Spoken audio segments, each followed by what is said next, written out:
শিরোনাম শিক্ষার রূপান্তর স্বপ্ন ও বাস্তবতা। শিক্ষা একটি জাতির মেরুদণ্ড, কথাটি আমরা ছোটবেলা থেকেই শুনে আসছি, কিন্তু সেই মেরুদণ্ড কতটা মজবুত হচ্ছে তা নিয়ে ভাববার সময় এসেছে। অনেক বছর আগে কানাডার উন্নত শিক্ষা ব্যবস্থার সাথে আমাদের দেশের ব্যবস্থার একটি তুলনামূলক চিত্র আমি তুলে ধরেছিলাম। সময়ের পরিক্রমায় প্রেক্ষাপট পাল্টালেও মৌলিক সংকটগুলো আজও প্রাসঙ্গিক।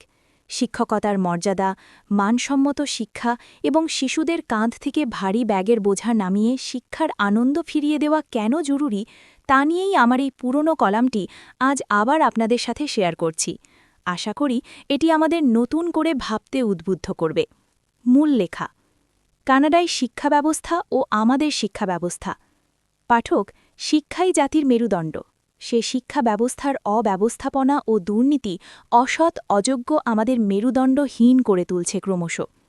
কানাডায় আয়ের দিক থেকে ডাক্তারদের পরেই শিক্ষকদের অবস্থান। কানাডায় শিক্ষকদের বাড়ি নেই, গাড়ি নেই, কথা ভাবলেও পাপ হবে।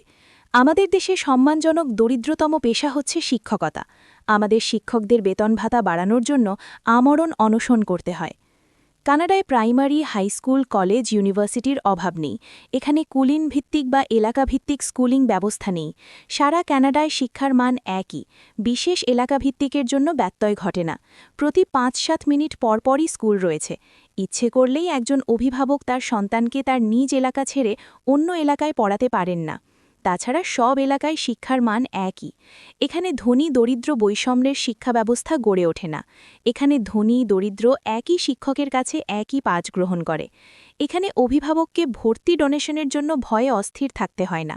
ক্লাস ফাঁকিবাজি করে এখানকার শিক্ষকেরা ভর্তি কোচিং বা পরীক্ষা পাশের কোচিং দুর্নীতি ব্যবসা করেন না। এখানকার বাচ্চারা স্কুলে পড়তে যায় না, খেলতে যায়। প্রতিটা স্কুল এক একটা শিশু পার্ক। খেলার ছলে পড়া হয়ে যায়। আমাদের দেশের সৈনিকের পিঠের ব্যাগের বহর যেমন আমাদের প্রাইমারি বা কিন্ডারগার্টেন বাচ্চাদের বইয়ের বোঝা সমেত ব্যাগের বহর তাদের মেরুদণ্ড বাঁকা করে দেয়। কাক টাকা ভরে তারা ঘুমাতে ঘুমাতে স্কুলে যায়, ঘুমাতে ঘুমাতে বাড়ি ফেরে। ওরা কবে শুক্রবার আসবে, ছুটি পাবে তার জন্য অপেক্ষা করে। ক্যানেডিয়ান বাচ্চাদের স্কুল শনি রবিবার বন্ধ থাকে। তারা এই 2 দিন ঘরে মন খারাপ করে বসে থাকে। বাবা মাকে প্রশ্ন করে, কবে স্কুল খুলবে? এখানে শিক্ষকেরা নকল ভাষে জড়িত থাকেন না। শিক্ষকের হাতে কোনো ব্যাথ থাকে না। এখানে রাজনীতি লেজুর বৃত্তির জন্য কোনো ছাত্র রাজনীতি বা সংগঠন নেই।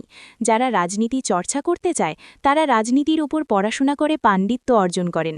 আমাদের দেশে ব্যবসায়ীরা রাজনীতি চর্চা করে। এখানে শিক্ষক ও ছাত্রদের যাবতীয় সমস্যা সরকার দেখাশোনা করে। এখানে শিক্ষক নিয়োগের স্বজনপ্রীতি বা আঞ্চলিকতা নেই। এখানে ছাত্র বা শিক্ষক কেউ কাউকে প্যাটায় না। প্রত্যেককে সম্মানের চোখে দেখে। পাঠক, এতক্ষণ কানাডার শিক্ষা ব্যবস্থার গুণের কথা শুনে শুনে কান ঝালাপালা হয়ে গেছে। বলবেন, ওরা উন্নত দেশ, আমরা গরিব দেশ। হ্যাঁ, এই কথাটা আমিও বলতে চাই। কানাডার সারা বছর বিশ্বের বিভিন্ন দেশ থেকে দক্ষ, যোগ্য ও সৎ লোক খোঁজে। আমাদের রয়েছে 15 কোটির বিশাল মানব সম্পদ। আমরা প্রত্যেকে যদি যার যার অবস্থান থেকে দক্ষ, যোগ্য ও সৎ হই, তাহলে আমরাও আমাদের দেশটাকে সুন্দর করে গড়ে তুলতে পারব না? অবশ্যই পারব। বেলাল হোসেন রাজু।